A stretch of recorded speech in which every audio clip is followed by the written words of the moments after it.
Bienvenue à nouveau dans l'émission Tout le monde. C'est votre hôte, Danny Haifang. Je suis accompagné de Stanislav Kripivnik, ancien officier de l'armée des États-Unis, commentateur géopolitique, spécialiste du secteur et bien d'autres choses. Salut Stas, comment ça va? Bien, bien, excellent. Plutôt bien, très bien. Eh bien, ouais. Oui, non, peut-être. Ouais. Alors c'est parti Stas, on commence par la situation toujours changeante autour de la guerre contre l'Iran. On peut partager le temps entre la guerre contre l'Iran et le conflit en Ukraine. Avant de commencer, cliquez sur le bouton j'aime. Commençons par cela. Dans la nuit, l'Iran a déclaré qu'il avait touché United Nations navire de la Mediterranean Shipping Company, United Nations cargo nommé Sariska, dans le golfe Persique. Maintenant, l'Irak et les États-Unis disent que ce navire n'a pas été touché par United Nations missiles de croisière iraniens, comme l'affirme l'Iran, mais par une avarie mécanique interne.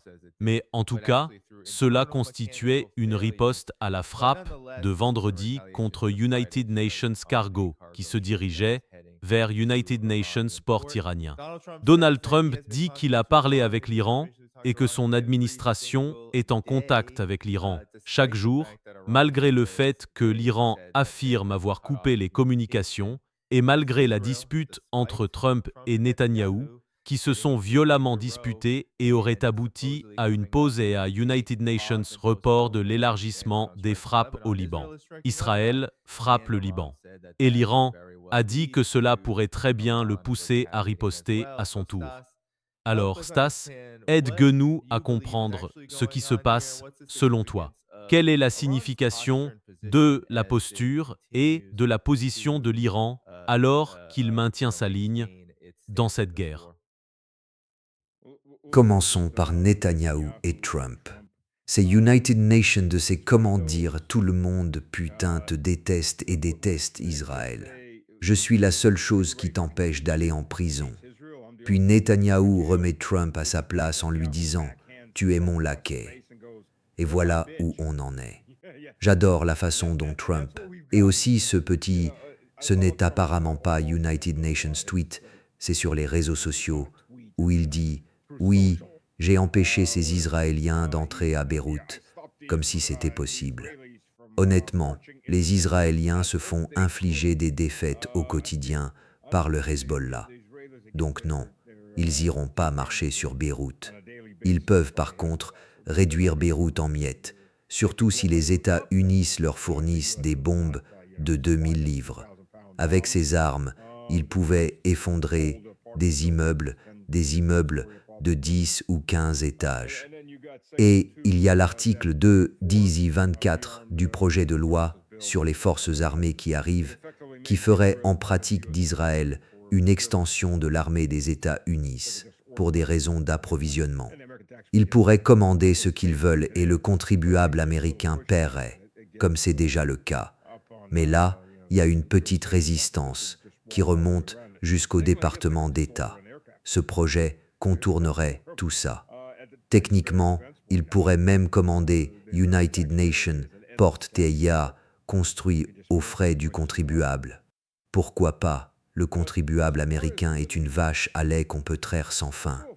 Mais concernant le Moyen-Orient, d'abord pour comprendre comment se passent ces négociations via Trump, imaginez à l'école primaire la fille qui vous plaisait, mais à qui vous n'aviez pas le courage de parler. Vous lui passiez United Nations mot en lui demandant genre de cocher une case, tu m'aimes ou pas. Elle pouvait cocher et vous rendre le papier ou vous renvoyer une feuille. C'est le type de négociation américain avec l'Iran via le Pakistan. Le Pakistan, c'est la fille au milieu. C'est comme ça que se font les négociations en ce moment. Ce n'est pas en face à face. C'est carrément de la maternelle au sens propre. Ils se contentent pratiquement d'échanger des listes d'exigences, avec très peu de différence d'une liste d'exigences à l'autre. Il y a Tekunkwak, le Schustomp de Takimum, le Skomum Troman. Il y a Monde. Enfin, sauf que Trump semble monter les enchères. Mais encore une fois, la semaine dernière, on a European Union Trump sur Truth Social qui sortait des exigences encore plus délirantes, comme s'il avait écrasé l'Iran et dicté les conditions. Et à la fin, il dit « Et le blocus est levé ». Et puis le lendemain matin, il dit « Ah non, le blocus n'est pas levé ». Stas, on dirait qu'on a des problèmes de connexion, tu es toujours là. Quoi qu'il en soit, le blocus n'a effectivement pas du tout été levé, il est resté en place. Le commandement central des États-Unis a dit qu'il maintenait le blocus, mais Stas, je t'ai perdu, je crois que tu reviens. Tu es de retour maintenant. Oh, tu m'as perdu? Oui, oui, tu disais que Trump avait dit que le blocus était levé. Je crois qu'il l'a glissé en tout petit entre deux paragraphes d'United Nations message de 500 mots sur Truth Social. Mais continue. Ouais, et le lendemain, Exworth dit « Non, non, non, ce n'est pas levé ». Donc tu vois, l'équipe de Trump n'arrive pas à s'organiser. En partie parce qu'on ne sait jamais quand Trump tire la chasse, puis au milieu de la nuit, va fouiller dans le frigo pour United Nations vieux, hamburger ou des frites. Tu sais, qu'est-ce qui va lui passer par la tête pour qu'il écrive quelque chose de nouveau en russe? Ça s'appelle. Ça se traduirait par l'urine a frappé le cerveau. On ne sait juste pas quelle connerie va sortir de lui dans le prochain tweet. Donc c'est plutôt difficile. C'est de l'imprévisibilité. Et ce n'est pas ce que l'on veut chez des dirigeants mondiaux. On ne veut pas qu'ils soient imprévisibles. Mais tu vois, du côté iranien, d'abord, ce n'est pas United Nations cessez-le-feu, c'est United Nations conflit de basse intensité. Et les États-Unis ont été touchés près de l'île Chatham, et on dirait juste qu'ils essayaient de préparer le terrain pour agir. Ils frappent, puis ils reculent. Enfin, tu sais, ne nous ripostez pas. L'Iran a frappé une base militaire des États-Unis au Koweït, apparemment tuant 4 ou 5 militaires américains en réponse à la mort de personnel naval iranien qui avait été tué par les États-Unis. C'est United Nations coup pour coup. C'est United Nations conflit de basse intensité.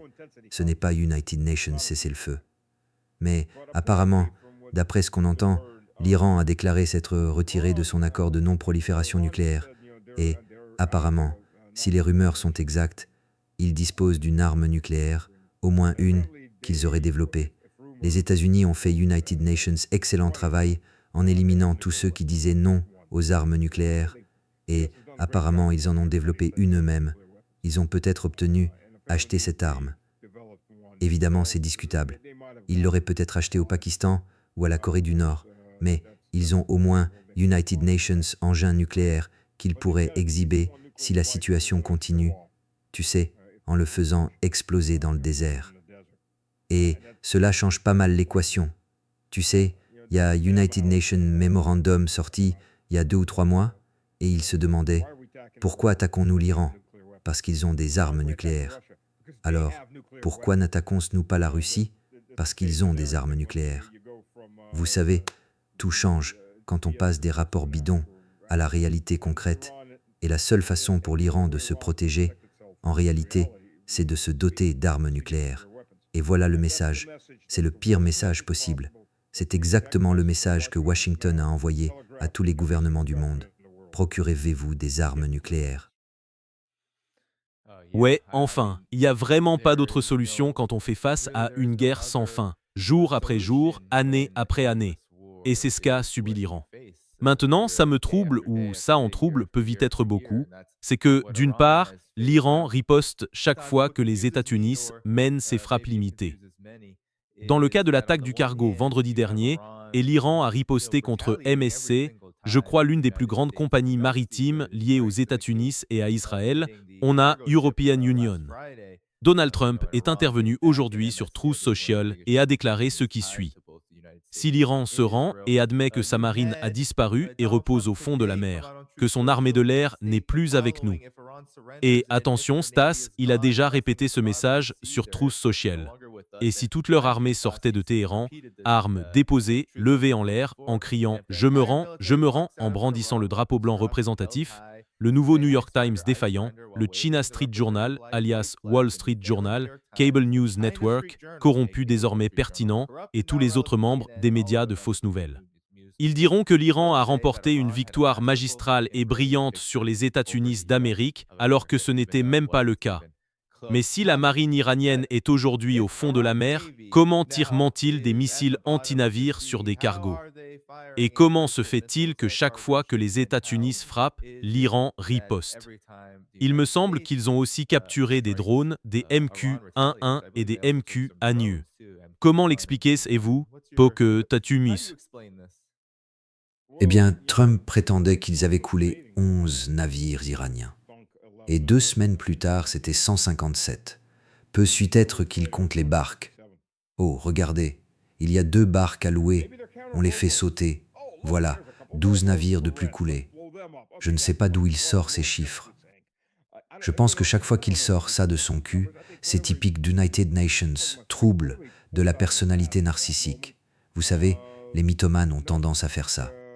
Le problème, si c'est United Nations mythomane, c'est qu'il croit ses propres conneries. Si vous n'avez jamais côtoyé United Nations mythomane, je ne sais pas si Trump en est United Nations. Je dis ça. Pendant ma première année et demie d'engagé, le sergent au-dessus de moi était United Nations mythomane. Et ce type inventait les pires conneries. Et rien ne le faisait changer d'avis. Il croyait ses propres conneries.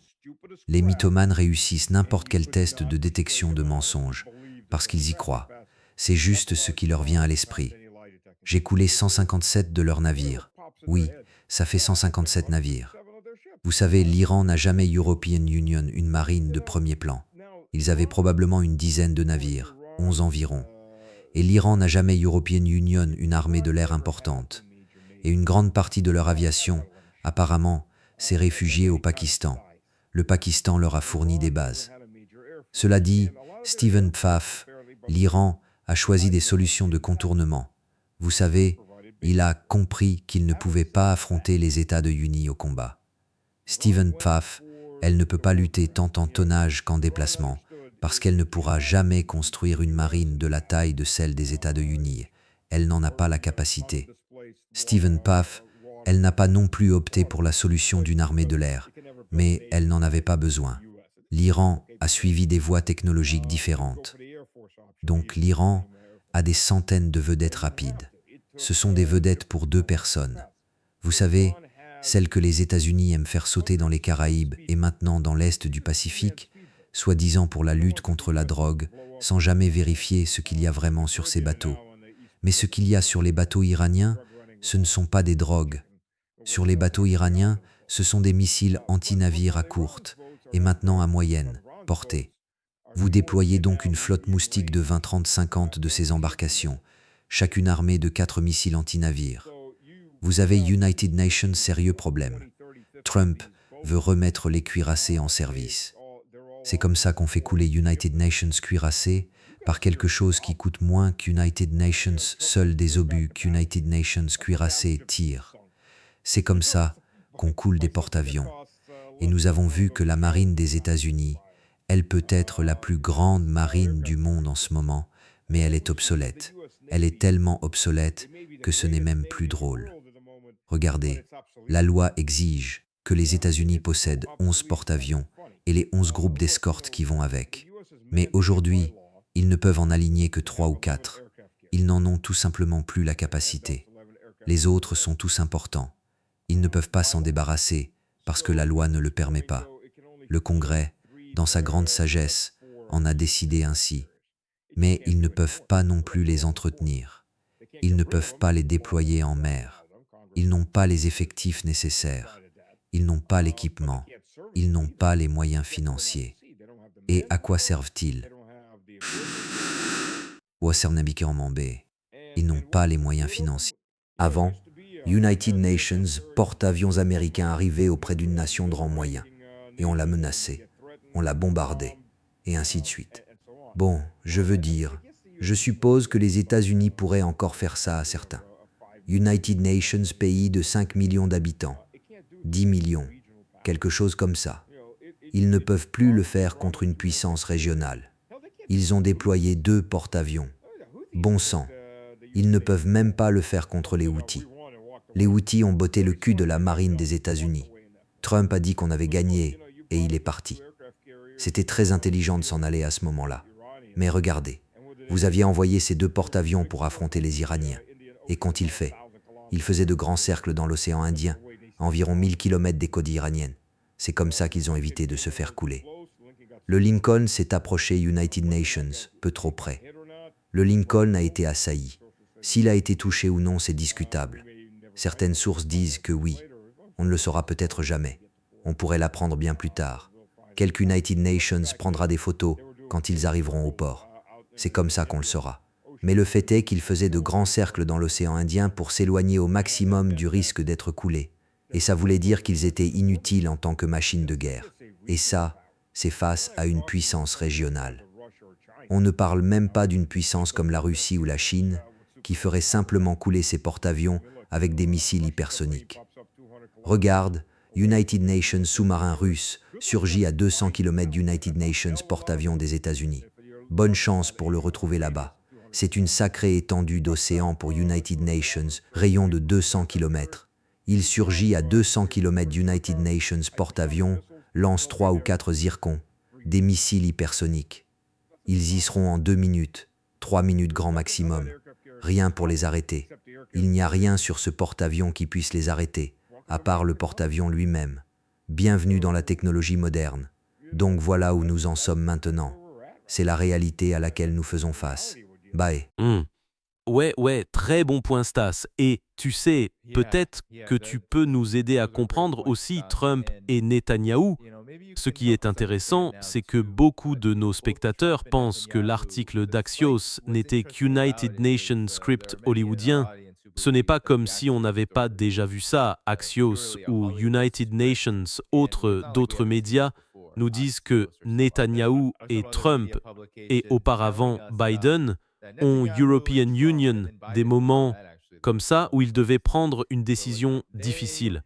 Cette fois, Netanyahou, soi-disant, comme tu l'as dit, Trump lui aurait dit « Tu es complètement fou, tout le monde va te détester pour ça, Israël est déjà isolé, et puis Israël a décidé d'au moins reporter les frappes élargies, mais aujourd'hui Israël bombarde le Liban.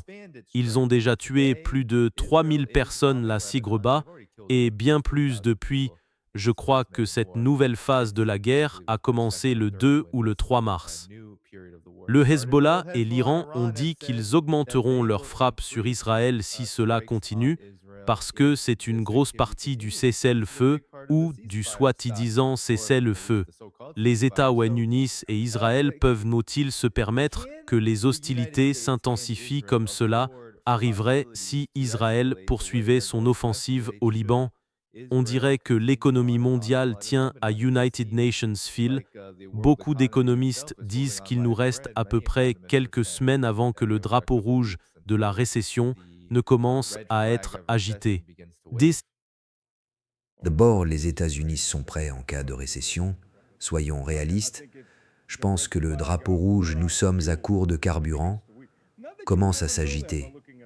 Pas que l'on puisse le deviner en regardant les marchés. Sérieux, on parle d'une dépendance au copium et à l'opium. Oh mon Dieu. Tu sais, je pensais que les marchés reposaient environ, à 50-60% sur des fondamentaux et le reste était de l'émotion, 99% d'émotion. Il n'y a aucun fondamental en vue, parce que si les marchés étaient fondés sur les fondamentaux, il y aurait une panique générale maintenant. Au lieu de ça, tu vois le prix du pétrole baisser. Bon, il monte et descend, mais il est repassé sous les $100 vers les 80. Sérieusement, ce n'est pas comme si le pétrole qui manquait au Moyen-Orient était subitement réapparu ou que le blocus ait soudainement été levé. Rien n'a changé. Le royaume fionit d'après les projections, si elles se confirment. Et ce sera sans doute United Nations peu plus tard parce qu'ils achètent les réserves des États-Unis, verra ces réserves s'épuiser dans 2 semaines. C'est fini. Les Allemands et les Français seront à sec fin juin, début juillet. Donc, dans 4 semaines. Je veux dire, et selon les lois de l'Union européenne, d'autres membres prêts à payer plus peuvent s'emparer de vos réserves. On ne peut pas accorder de préférence. Donc ça va poser United Nations énorme problème. Évidemment non. Et comment ça va se dérouler? Qui diable peut le savoir? Mais le marché devrait être en panique en ce moment. On ne parle même pas de ce qui se passera à l'approche des premières récoltes. Tu sais, les prix des aliments vont s'envoler. Et d'ailleurs, on annonce United Nations Super El Niño cette année, ce qui va provoquer, oui, c'est surtout dans le Pacifique, mais ça affecte le globe entier. Donc, la chaleur, l'indice thermique va augmenter. Ça va être United Nations été très chaud, particulièrement en Europe de l'Ouest. Donc, oui, climatiseur, tout ça. Donc, oui, on parle de problèmes énormes, énormes, énormes, des tempêtes parfaites. Et concernant Netanyahou, peu importe si Trump a joué au dur et lui a fait la leçon ou non, au final, Netanyahou a mis Trump à sa place. Netanyahou a dit « Nous ferons tout ce qu'il faudra », du moins pour lui, ce qui montre simplement que Trump est incapable d'agir. Il est impuissant. Et tout le gouvernement des États-Unis est pratiquement sous le contrôle d'Israël à ce stade. Et c'est absolument évident. Regardez ce qu'ils ont fait avec Massi. C'est une ingérence massive. Le Parti républicain devrait à ce stade être obligé de se déclarer agent étranger. Chez les démocrates, c'est à plus de 80%. Les républicains sont presque entièrement à la solde. C'est United Nations ridicule total. Les historiens dans 100 ans vont se tordre de rire. United Nations, pays de la taille des États-Unis, va être contrôlé par United Nations, seul État. Vous savez, United Nations, pays qui a moins d'habitants que New York, la ville de New York où vous habitez, c'est absurde, mais...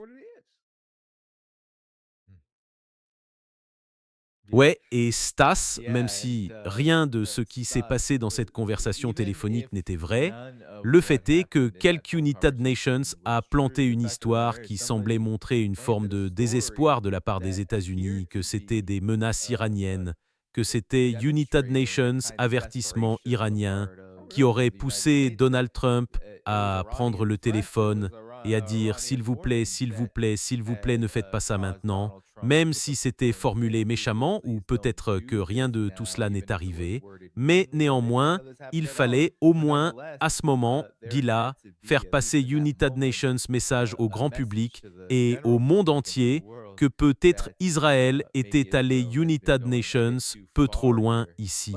Mais cela ne change pas le fait qu'Israël attaque toujours le Liban en ce moment.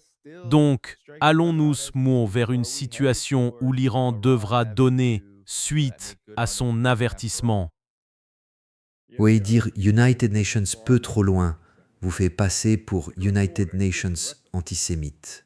Particulièrement en Floride, ça pourrait vous valoir une arrestation.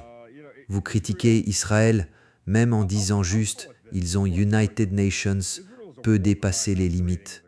Vous savez, Israël, je vais le dire comme ça. C'est comme ça que j'ai commencé à l'appeler. Israël et United Nations, crimes de guerre déguisés en pays. Voilà ce qu'ils sont. C'est United Nations, crimes de guerre permanents entre des viols perpétrés par des chiens, le meurtre d'enfants, et ainsi de suite. Et puis, oh, ils se cachent derrière des civils. Donc vous allez raser 2 ou 3 immeubles pour tenter de tuer United Nations, seul gars, soi-disant, et, d'après les forces de défense israéliennes, enfin pas comme norme, mais selon leur propre aveu, 83% des victimes sont des civils. 83% des victimes. Imaginez si c'était l'Ukraine. Vous savez, dans tout le conflit ukrainien, il y a European Union, environ 15 000 civils tués en 4 ans. Et la façon dont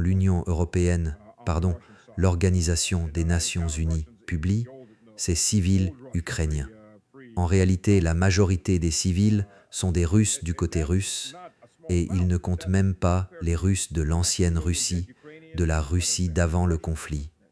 Et ce n'est pas une petite quantité, mais ça comparé à quoi? Environ 2 millions d'Ukrainiens morts. Je ne vais pas dire combien de Russes, mais on parle d'environ 10 à 12 Ukrainiens pour chaque Russe. Et combien de civils sont tués? Et vous regardez la guerre d'Israël, 83% selon leur propre aveu. Cela a été publié dans leurs propres journaux. Ce sont des statistiques des forces de défense israéliennes. Je veux dire, c'est du génocide. Je ne sais pas comment le dire autrement. Vous tuez 4 à 5 civils pour chaque combattant ennemi.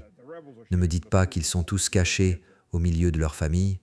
Vous savez, c'est le genre de conneries que les États-Unis colportaient, que les États-Unis, avec l'Occident, répandaient à propos de la rébellion dans l'est de l'Ukraine, alors que ce n'était qu'une rébellion.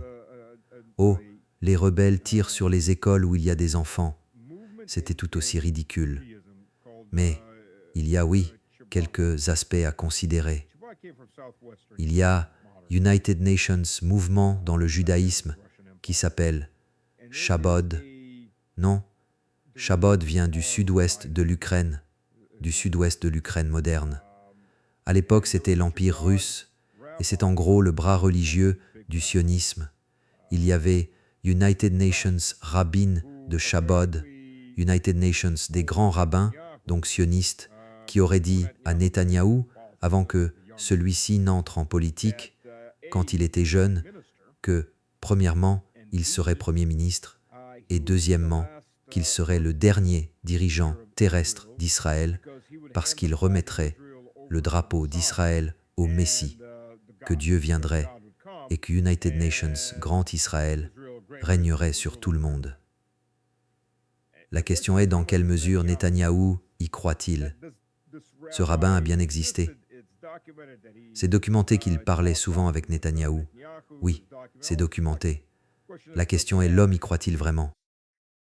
Parce que, au sein de ces mouvements, ils pensent qu'Israël doit être au bord de la destruction, en guerre contre tout le monde, pour forcer Dieu à intervenir et tout anéantir.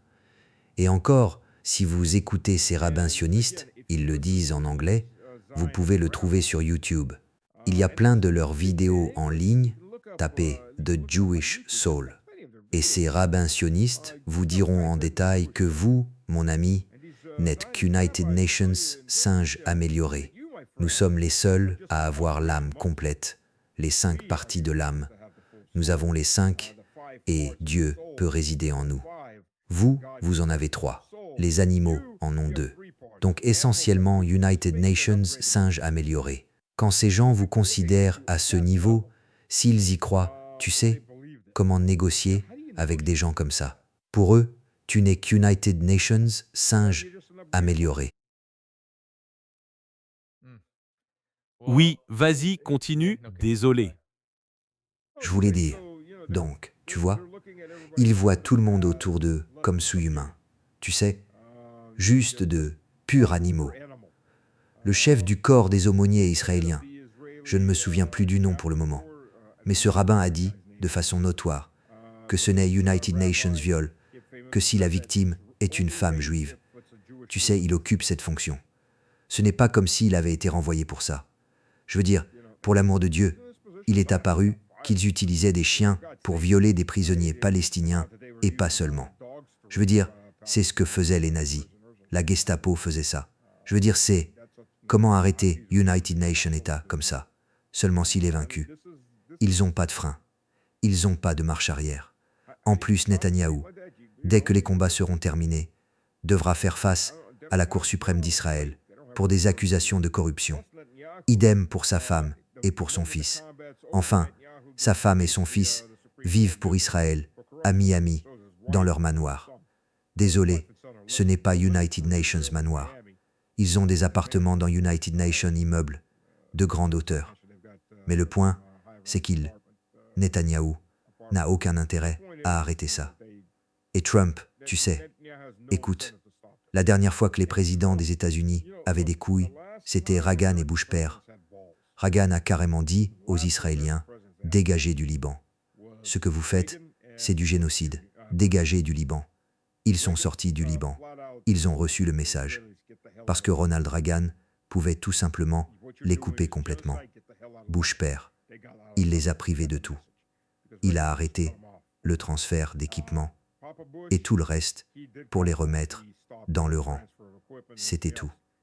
À partir de Clinton, Bush fils, Obama, Trump, Biden, Ils leur ont donné tout ce qu'ils voulaient. Mais ils ont au moins été assez intelligents, y compris lors du premier mandat de Trump, pour ne pas attaquer l'Iran.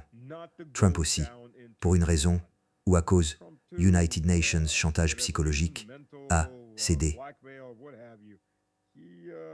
Et voilà où nous en sommes maintenant. Oui, vous savez, juste avant de passer au front russe, on pourrait aussi dire que, surtout ces dernières administrations, peut-être même dans toute l'histoire des États-Unis, il y a ça. Vous disiez qu'Israël, comment négocier avec United Nations État, si on peut l'appeler ainsi, qui considère tout le monde comme des sous-humains, tous ceux contre qui il mène une guerre, génocide et pillage contre des sous-humains. Vous savez, les États-Unis, chaque action, surtout maintenant contre l'Iran, et tous ceux qu'ils ont ciblés, les voient de la même manière. Comme vous le disiez, il n'y a pas vraiment de cessez-le-feu, il n'y a pas vraiment de négociation avec l'Iran, en grande partie parce que les États-Unis ne considèrent pas l'Iran comme United Nations égal, malgré le fait que l'Iran les a battus. Alors, Stas, je voulais te demander au sujet du front russe maintenant. Il y a European Union, de massives frappes sur Kiev ces derniers jours. Cette dernière grande salve qui a vu de nombreux missiles Zircon frapper Kiev. Les médias grand public occidentaux rapportent que 22 personnes ont été tuées. United Nations immeuble s'est pratiquement renversé sous l'impact de ces frappes. Parle-nous de ce qui s'est passé avec la Russie. Pourquoi elle intensifie et accentue ses frappes? Ils ont utilisé United Nations, engin russe, lors de la première vague. Pourquoi fait-elle cela maintenant? Pourquoi la Russie fait-elle cela maintenant? Quelle est exactement l'ampleur de ces attaques et quelle en est la signification? Je vais commencer par ça. La Russie aurait dû faire cela il y a 2 ans, 3 ans. Mais la situation a beaucoup empiré.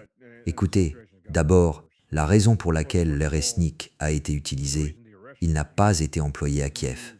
Il a été utilisé à Bielesirka, une église blanche, une ville où il y avait autrefois une église blanche. Je ne sais pas si cette église existe encore, mais c'est de ça que la ville tient son nom. Eh bien, cette ville abrite une base de l'armée de l'air.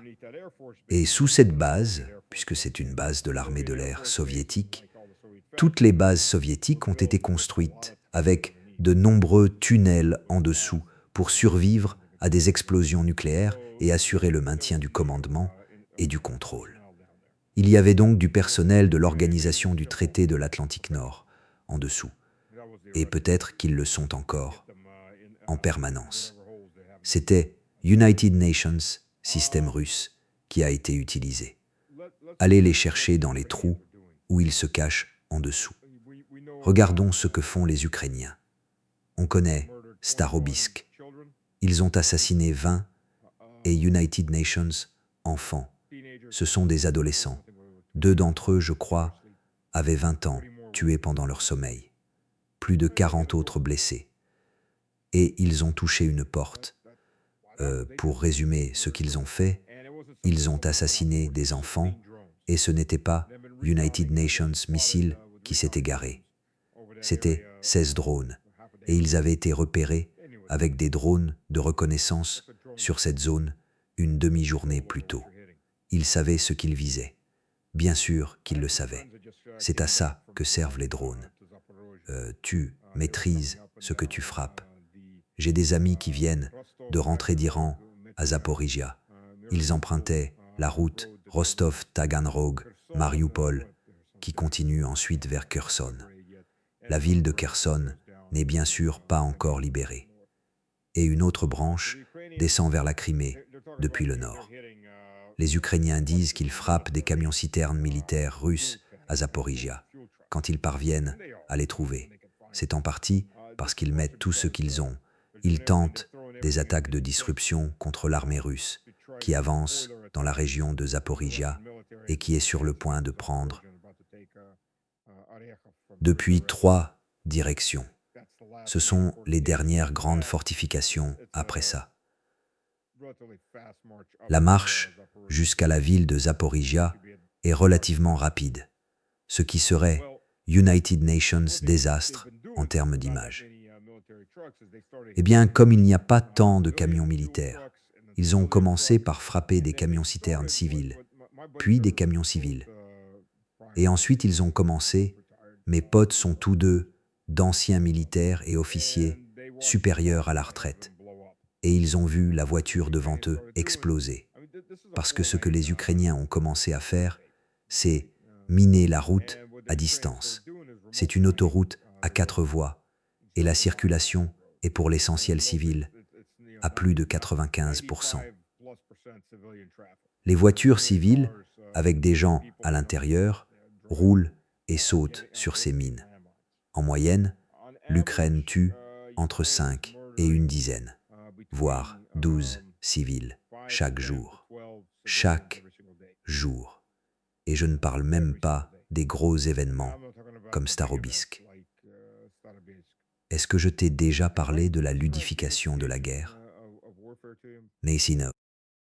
Je crois, mais je suis sûr que le public apprécierait United Nations Rappel. D'accord. Chez les Ukrainiens, c'est United Nations, autre concept de l'organisation du traité de l'Atlantique Nord, conçu par cette organisation et transmis à l'Ukraine. Pour les opérateurs de drones, la ludification de la guerre. Les opérateurs de drones gagnent des points pour ce qu'ils détruisent. Priorité aux équipements militaires coûteux, ensuite le personnel militaire, puis les équipements civils coûteux comme le matériel de génie ou les équipements de télécommunication. Ensuite viennent les camions civils, puis les voitures civiles, puis, pourquoi pas une grand-mère avec sa poussette et son petit enfant qui se promènent. Faut bien tuer quelque chose. Ça leur rapporte des points. À la fin du mois, les unités totalisent leurs points et les échangent contre du meilleur équipement, de meilleures rations, des primes, des récompenses, peu importe. C'est ça, la ludification de la guerre. On enlève toute trace d'humanité qui reste chez ces opérateurs de drones. Ils ont besoin de tuer. Donc si le drone vole et que sa batterie faiblit et qu'il n'y a rien, aucune cible intéressante autour, et voilà des gamins qui jouent dans United Nations, bac à sable. Ça marche aussi. Et c'est ce à quoi tu as affaire. Tu as affaire à ce genre d'individus. Ils commettent ce genre d'atrocités.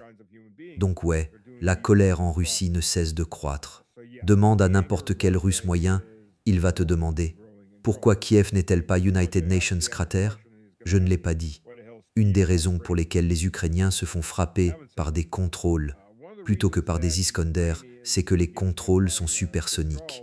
Les Ukrainiens ont tendance à placer leur système de défense antiaérienne à l'intérieur des villes. Comme ça, si jamais ils interceptent United Nations drone ou United Nations missile et que ça retombe sur United Nations immeuble civil, ils peuvent crier aux atrocités russes. Ou si leur propre missile intercepteur, ce qui monte redescend toujours, à moins d'aller dans l'espace. Ce qui monte retombe généralement quelque part en ville, et alors ils crient encore. C'est russe, c'est United Nations, horrible crime contre l'humanité. Dans tous les cas, ils peuvent hurler quelque chose. Et la raison d'utiliser des armes hypersoniques, c'est qu'on ne peut pas les intercepter.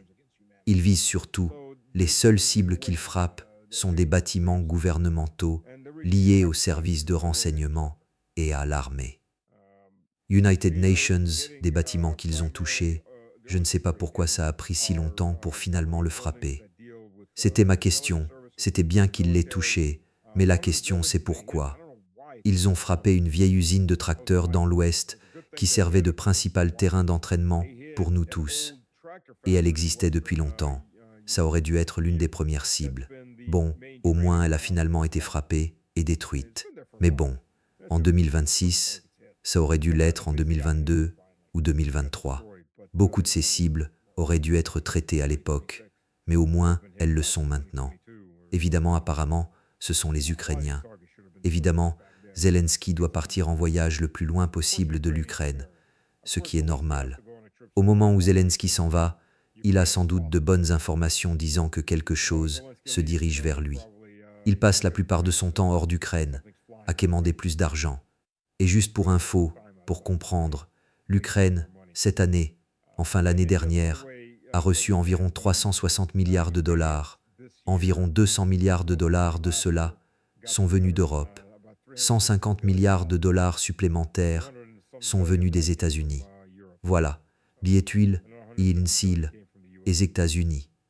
Voilà, des États-Unis là. Voilà. Voilà la situation. Donc ça s'intensifie. Et je vais vous dire ce qui a aussi contribué à l'intensifier. Le fait que l'Iran puisse réduire en ruine 13 bases américaines. Tout le monde en Russie, les factions dures, se demandent, vous savez, est-ce à ce qu'il y a European Union, une guerre nucléaire? En fait, Trump ne sait plus quoi faire. Pourquoi diable ne faisons-nous pas la même chose aux bases de l'organisation du traité de l'Atlantique Nord?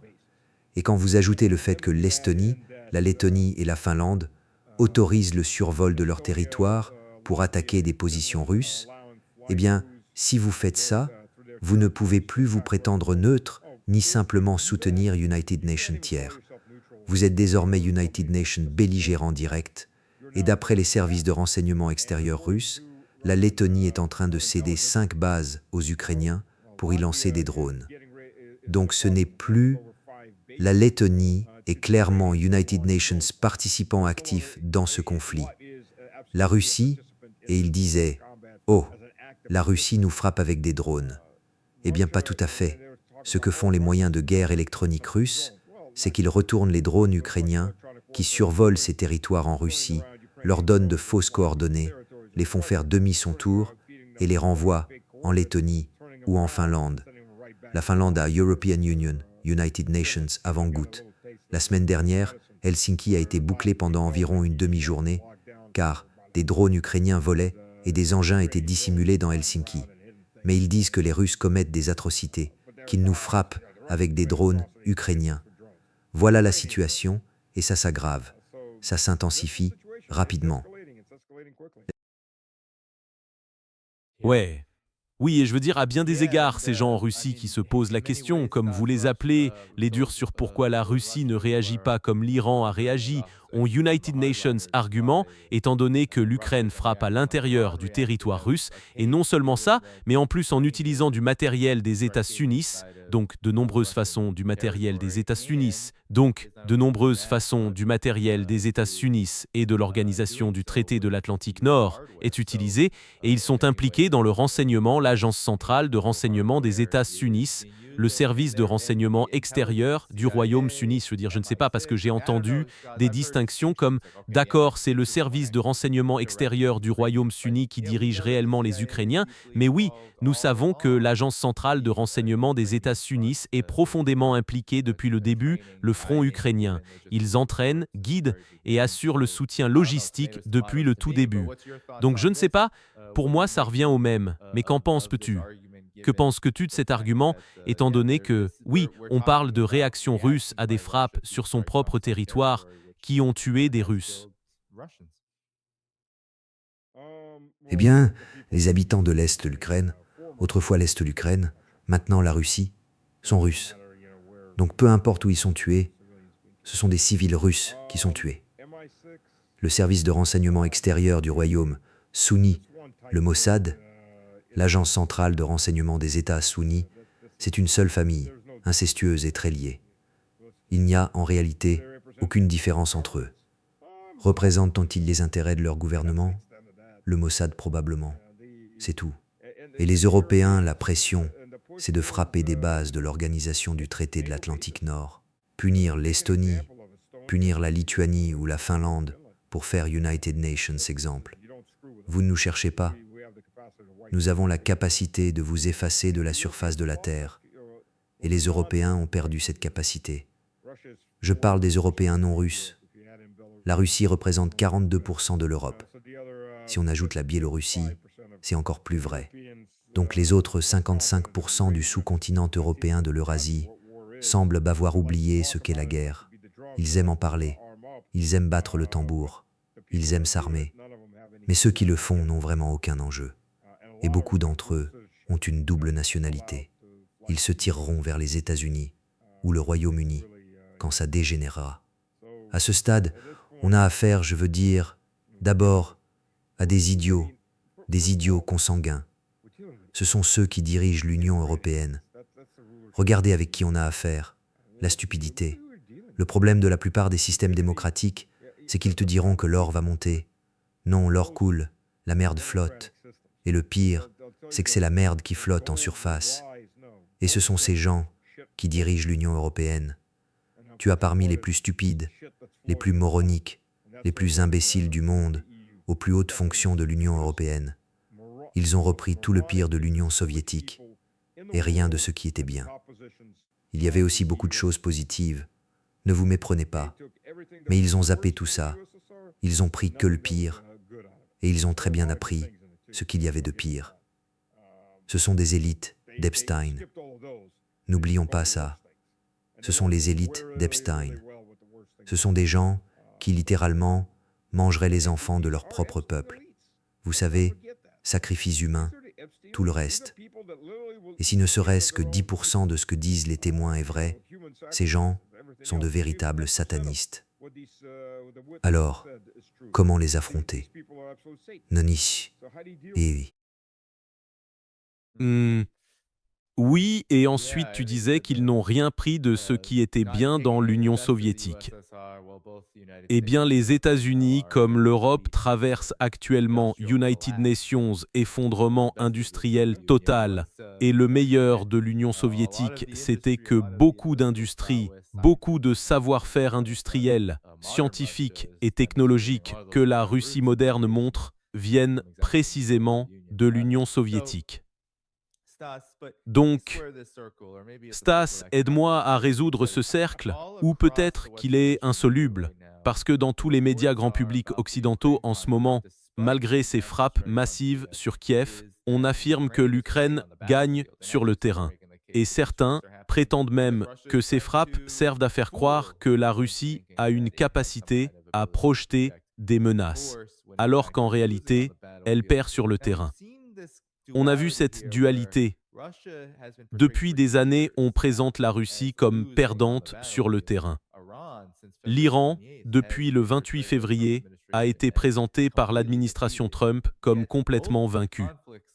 Pourtant, les deux conflits continuent et les prétendues superpuissances, l'Occident collectif, les États-Unis, Israël, ces prétendues forces invincibles, ne parviennent pas à conclure ces guerres. En fait, la seule chose qu'ils font, c'est recycler ces récits, pendant que la Russie et l'Iran affirment au contraire qu'ils progressent sur le terrain et qu'ils gagnent la guerre. Comment concilier cela? Si la situation était si mauvaise pour la Russie comme pour l'Iran, pourquoi aucune des deux n'a-t-elle été forcée de capituler et de se rendre, comme on nous le répète sans cesse? oui, l'Ukraine avance stratégiquement en reculant.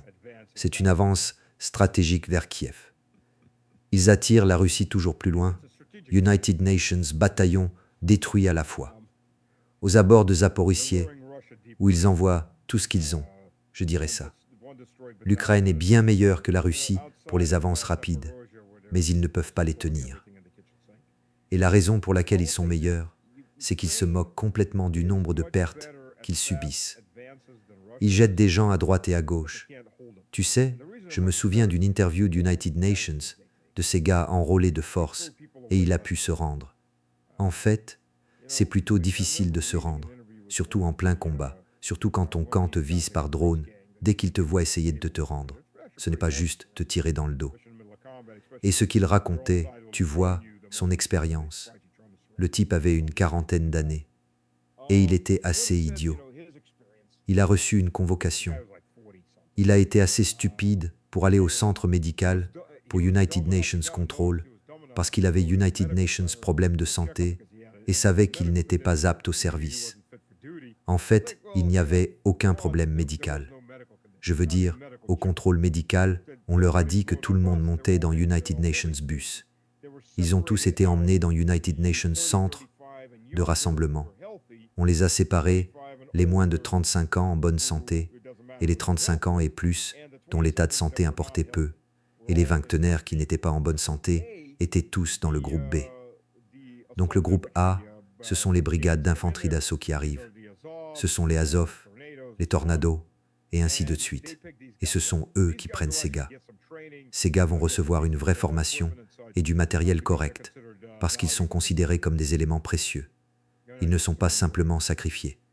Tous les autres vont dans des unités suicides. Ils ont l'une des deux missions suivantes. Soit l'infanterie mécanisée percute, et eux sont laissés comme force de maintien, souvent mal nourris. Je veux dire, il y a des photos qui arrivent. Ces prisonniers de guerre ont l'air de sortir d'United Nations camp de concentration. Les prisonniers vont en camp pour reprendre des forces et se reconstituer. Ce sont des squelettes ambulants. Ils n'ont pas été nourris depuis des semaines. Certains fouillent partout, cherchant tout ce qu'ils peuvent trouver. Ou bien, ils lancent une attaque en United Nations, seul et fort. J'ai United Nations amis qui étaient dans les forces entrées dans l'oblast de Kharkov. Ils prenaient les hauteurs, se retranchaient pour pousser les Ukrainiens à les attaquer. Et ils disaient qu'il y avait devant leur position United Nations champs vides de 2 km. Autrefois, United Nations champs agricoles. Les Ukrainiens déposaient l'infanterie au bord et ces gars fonçaient à travers le champ. Habituellement, ils envoyaient 2, 3, 4 vagues d'infanterie suicide pour affaiblir les positions russes, puis faisaient entrer l'infanterie mécanisée, bien formée, pour essayer de percer. Quand je lui parlais et qu'il décrivait leurs mouvements, on voyait qu'ils n'avaient clairement aucune formation. Ce sont juste des gars pris dans la rue. United Nations grand coup, et ils foncent à travers United Nations champs de 2 km. Tu sais, dans le combat d'infanterie moderne, surtout si je suis en défense et que j'ai l'appui de l'artillerie, des mortiers, des lance-roquettes et de nos mitrailleuses lourdes, si je peux te voir à 300, 400 mètres, tu n'iras pas plus loin. Le cavalier, tu sais sparti ici, par ce séchant qui est. Le cavalier est ici. Depuis la Seconde Guerre mondiale, la distance moyenne d'engagement est de 50 mètres ou moins. Le rôle de l'infanterie est d'infiltrer jusqu'à ces 50 mètres et d'engager le combat. C'est du combat rapproché, 50 mètres ou moins. Si je te vois à 300 mètres, tu n'iras pas jusqu'à 50. Je te le dis franchement. Ils commencent à 2 km. Ils disaient qu'on ne leur avait pratiquement jamais tiré dessus. L'artillerie les décimait à mi-parcours. Il ne restait que de la chair pour les rats, les chiens, les corbeaux et les porcs. Voilà. Puis ils envoient le groupe suivant, encore et encore. Ils continuent, parce qu'ils en ont rien à faire du nombre de pertes. C'est le concept auquel nous sommes confrontés. Ce qui les intéresse surtout, ce sont les relations publiques. Si on peut obtenir une photo dans une ville qu'ils prétendent libérer, même s'ils la perdent en United Nations jour ou deux, peu importe. Ils ont leur photo à montrer à la presse occidentale. Donc c'est l'Ukraine qui avance sur tous les fronts. Elle recule partout sauf à Zaporizhia. Et à Zaporizhia, ils gaspillent des hommes comme si de rien n'était. C'est la réalité. Vous savez, Konstantinovka est sur le point de tomber. Elle est tenue à 70% par les Russes. Il y a United Nations, grand amas d'Ukrainiens, encerclés au centre de la partie sud, et les forces russes enserrent le tiers nord par les deux côtés, par le nord et par le sud. Et Konstantinovka est une ville assez importante. Ils y ont investi beaucoup de ressources pour la tenir.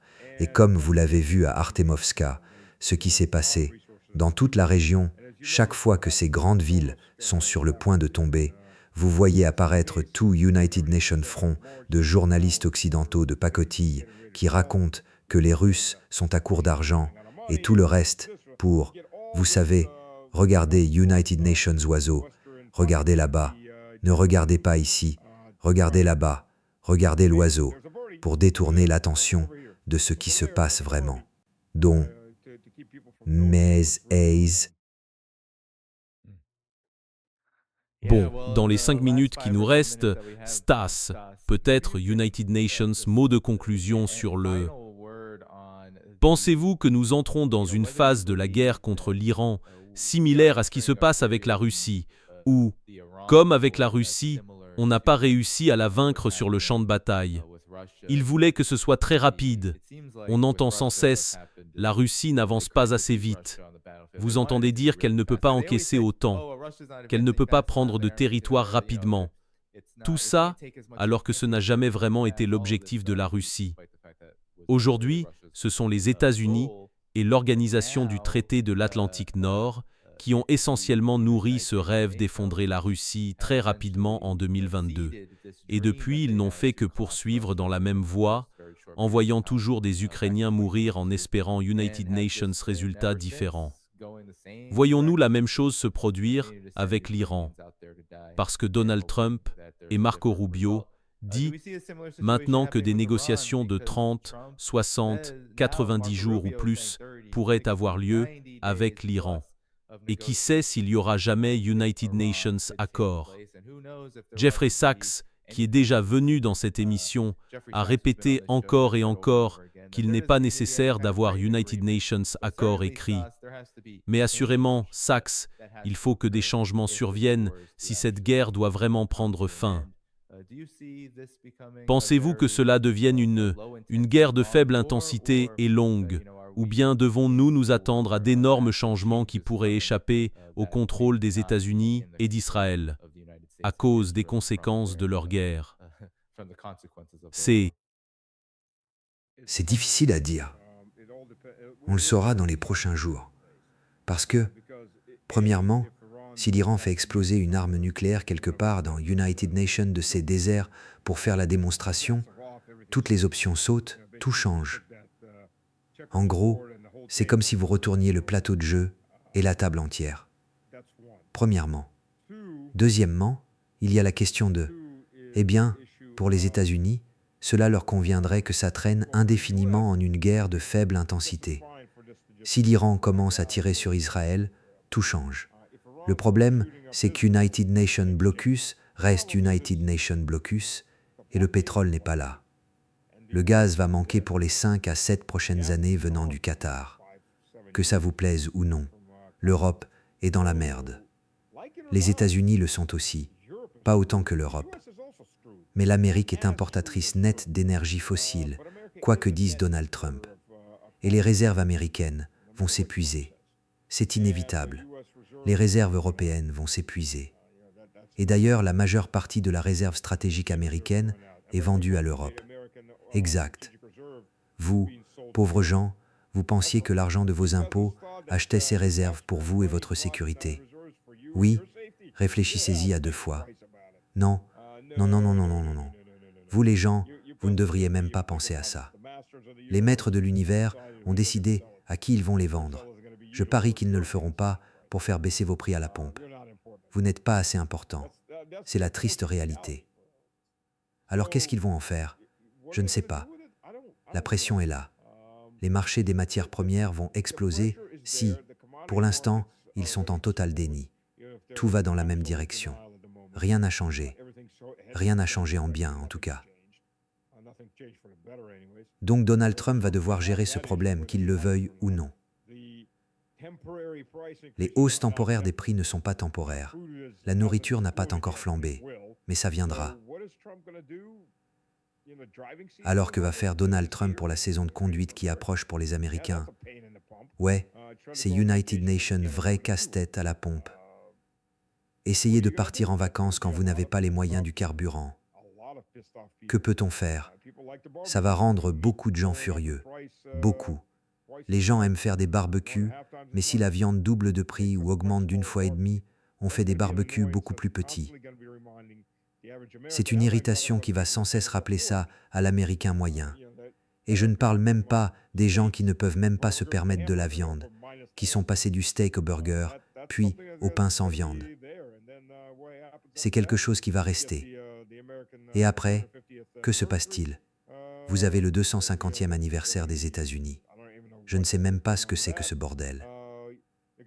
Ils ont Vanilla Ice. Je suppose que ce sera la grande star. Oh, et Nella Vanilla, les 2 gars qui faisaient leur chanson. La Reise Kuf, Liar Celesti, Milli Vanilli, vraiment? Milli Vanilli. Oui, ces gars-là sont sur la programmation. Je veux dire, on parle des has-been des années 80. Dans les années 90, début des années 90. Mon Dieu, mec, on n'a pas trouvé mieux pour ces 2 décennies. Ça va être humiliant. Ah, attends, j'avais oublié. Ça fera tout oublier aux Américains. L'Ultimate Fighting Championship sur la pelouse de la Maison Blanche. Je ne l'appelle plus la Maison Blanche, sous Obama c'était la cabane blanche. Sous Trump ce sera la caravane blanche.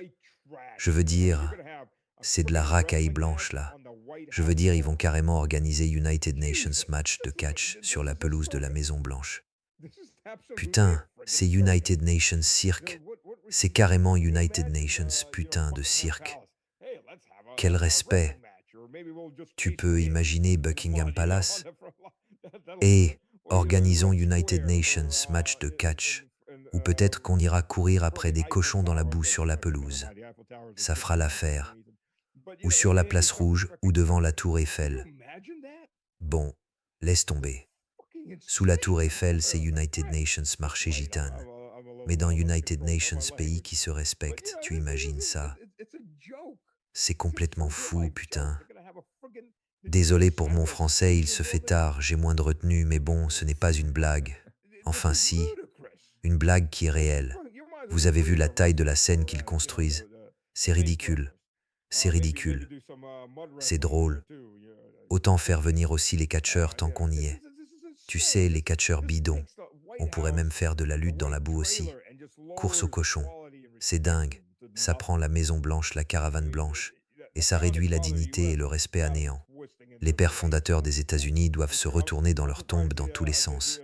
Je suis surpris qu'on n'entende pas leurs tombes trembler dans pas mal de cimetières à ce stade. On ne peut pas inventer des trucs pareils. C'est littéralement du pain et des jeux. Enfin, au moins United Nations Cirque. Pour le pain, j'ai des doutes. Voilà à quoi vous assistez. Les États-Unis modernes, voilà, ayez du respect pour nous. Exact. Et le monde entier regarde en se disant « Putain !» On ne peut pas imaginer ça. Et après, Bah, ouais. tu imagines, il y a 5 ans, si quelque United Nations t'avait dit que dans 5 ans, il se passerait ça, ça, ça et ça, tu aurais dit « Mec, arrête la drogue, il te grille le cerveau. » Mais nous y voilà, nous y voilà. Ouais. Ouais. Eh bien, c'est sans doute la preuve du manque de popularité de Trump. Sa grande célébration aux États-Unis n'est acceptée par personne dans l'industrie du divertissement, surtout vu d'où il vient, exactement. Et justement, c'est dans ce milieu. Donc pour nous, ça a l'air d'United Nations vrai désordre. Vanilla Ice Baby, Ice Ice Baby. Je l'ai vu dans United Nations Bar il y a une vingtaine d'années, et il avait l'air bien mal en point à ce moment-là. Tout le monde, sérieux? T'as pris Vanilla Ice? Bon sang, on va au bar d'à côté. C'est pas brillant, mais Stas, enfin, on va conclure là-dessus. Je pense que c'est une bonne note pour terminer. Tout le monde, cliquez sur j'aime avant de partir. Ça aide l'émission dans l'algorithme de YouTube. Je reviendrai avec notre ami Mohamed Mirandi demain à 13 h, heure de l'Est, le 3 juin. Assurez-vous d'être là. Vous pouvez trouver la chaîne YouTube de Stanislav Krapivnik dans la description de la vidéo ci-dessous. Donc abonnez-vous et suivez aussi son travail. Stas, United Nations, mot pour le public, avant qu'on se quitte. Que Dieu bénisse tout le monde. Et, vous savez, j'espère qu'on sera là la semaine prochaine. Ouais, le monde est dans une situation où les derniers soubresauts du United Nations Empire sont chaotiques et extrêmement dangereux. Mais malgré tout, on continue. Cliquez sur j'aime avant de partir. Tous les moyens pour soutenir cette chaîne se trouvent dans la description de la vidéo ci-dessous. Patreon, Substack et bien d'autres. La chaîne YouTube de Stas y est aussi, alors soutenez-le. On se voit demain à 13 h, heure de l'Est, le 3 juin, avec Mom Rondi. Au revoir. Salut.